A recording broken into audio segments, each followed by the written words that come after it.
Kalian ngerasa nggak sih kalau harga obat sekarang makin mahal aja? Udah obatnya pahit, realitanya juga pahit. Gue sih kadang suka bingung ya. Kok ya harga obat bisa semahal itu?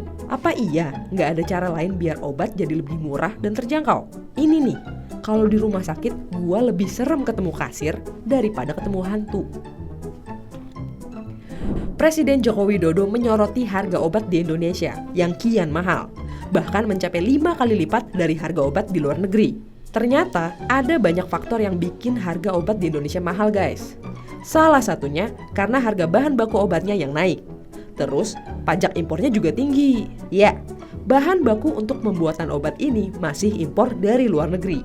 Selain itu, tingginya biaya pemasaran, termasuk komisi bagi dokter yang meresepkan obat, juga menjadi faktor penyebab mahalnya obat ini.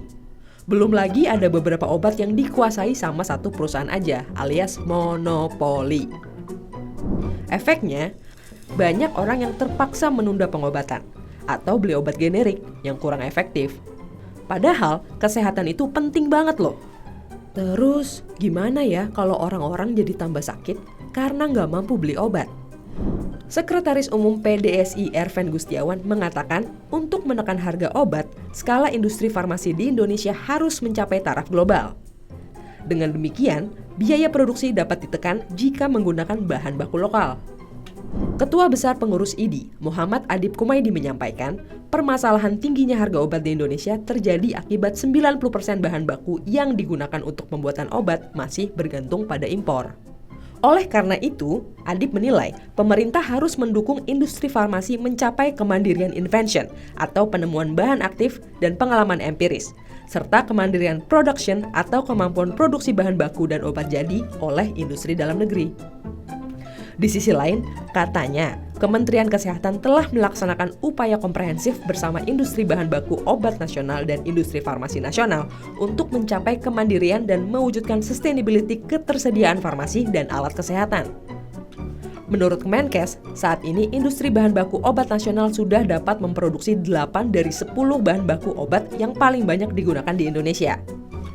Nah, biar bisa mandiri dalam membuat bahan baku obat, pemerintah memfasilitasi chain source atau pergantian sumber bahan baku impor dengan bahan baku obat produksi dalam negeri untuk industri farmasi. Wih, local pride nih.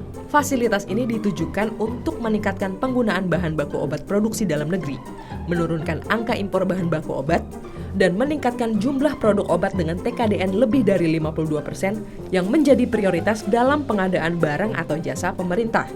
Hingga Juni 2023, sebanyak 38 industri farmasi telah difasilitasi chain source untuk 5 bahan baku obat dalam negeri. Pemerintah menargetkan penurunan impor bahan baku obat sebesar 20% dari chain source 10 bahan baku obat yang paling banyak digunakan di Indonesia. Jadi, hilirisasi tidak hanya untuk industri bahan mentah aja, tapi juga untuk industri farmasi dan obat-obatan. Kalau bahannya udah tersedia di dalam negeri, alasan apa lagi yang mau dikeluarin untuk bisa bikin obat murah bagi seluruh rakyat Indonesia? Kalau rakyatnya sehat, generasi emas 2045 tinggal di depan mata.